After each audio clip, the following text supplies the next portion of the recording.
Today, of course, we'll be bringing you so much. We'll be bringing you analysts, panelists who will help us see the big picture beyond the numbers of 2019's budget. So join us for conversations with Dr. Lord Mensah, Joe Jackson, and so many others who will be enriching our conversation. But right now, though, it's time for us to start, as we always do, with a message from the Morning Man.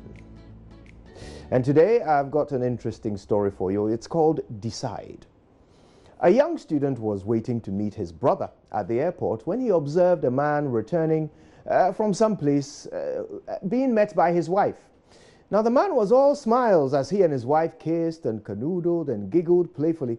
They refused to let go of each other even as they maneuvered his overloaded baggage trolley through the arrivals gate. Now, as the clearly smitten couple passed by this young student, he couldn't help himself. "Excuse me," he said, "may I ask how long you two have been married?" Now, the couple stopped, but it was the husband who answered without breaking eye or body contact with his grinning wife. 20 years, he said with a chuckle. You know, I've always wanted the opportunity to teach you this. A chuckle is a quiet, suppressed laugh. It's not the sound you make when you suck your teeth in annoyance, okay? So this is not a chuckle. No. Chuckle is... All right? Okay. So 20 years of marriage. Wow! The young student was suitably impressed. And for how long were you away on this trip? He asked them. 1 whole day, they both exclaimed together. And at this point, the young student was blown away. My goodness! All this affection because you've been separated for just 1 day? Oh, I hope one day I can have a marriage that is as loving as yours after 20 years. Suddenly, the man turned to face the young student, grabbed him by the shoulders and gazed piercingly into the young man's eyes as he said in a quiet voice filled with steely purpose, "Don't hope, decide." My dear friends, I'm sharing this story with you not only for the benefit of married couples or those planning to wed and so forth. No, they are definitely not the only people who need to stop hoping and decide. We all do. You listen to your favorite presenter, you watch your favorite show host, you dance to your favorite musician, and you hope that you can be like them one day. Don't hope. Decide. You have an exam in a few months. You hope you will pass. Don't hope. Decide. You just became born again or converted to the Islamic faith and you hope you can abide by the rules and commandments. Don't hope. Decide.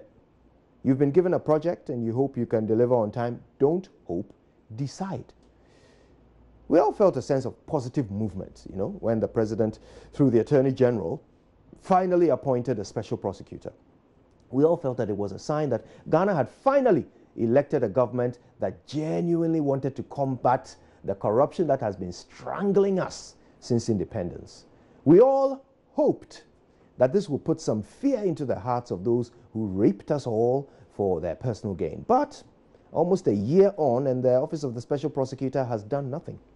Not because Martin Amidu doesn't want to work, not because he is incapable, but because the same government that established this office has starved it of resources. Throughout this year, I have still hoped that the office will make a difference. Well, I woke up today with a different attitude.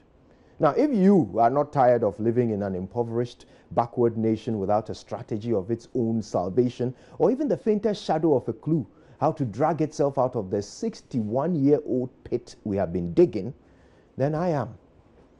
But if you are tired too, then for the sake of our poor suffocating nation and for the love of our good God above, let us not hope to end corruption. Let us decide. For so many years now, we've heard those in charge of our economy hope for good cocoa and gold and oil prices. We've heard those in charge of our power hope for more rain in the Volta River. We've heard those in charge of our education hope for better results this year. We've heard those responsible for our health hope that Ebola doesn't come over our border and kill us all. Hope that we will all get beds in the hospital when we are sick. Now, I don't know when hope became our national strategy, but I can assure you it won't take us far. We all need to understand the pivotal role we each play in our own destinies and stop leaving our very survival as individuals and as a nation to chance. I've never met a billionaire who hoped their way to success or an athlete who hoped their way to victory.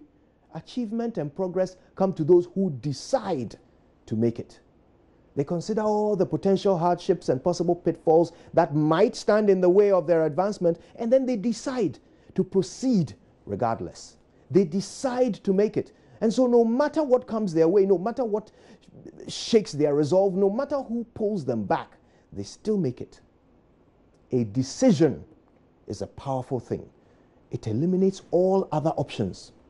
And this is good, especially since we are all faced with only two options in life: success or failure. Best to decide on your success, don't you think? My name is Kojo Yankson, and I have decided to make a difference. Good morning, Ghana.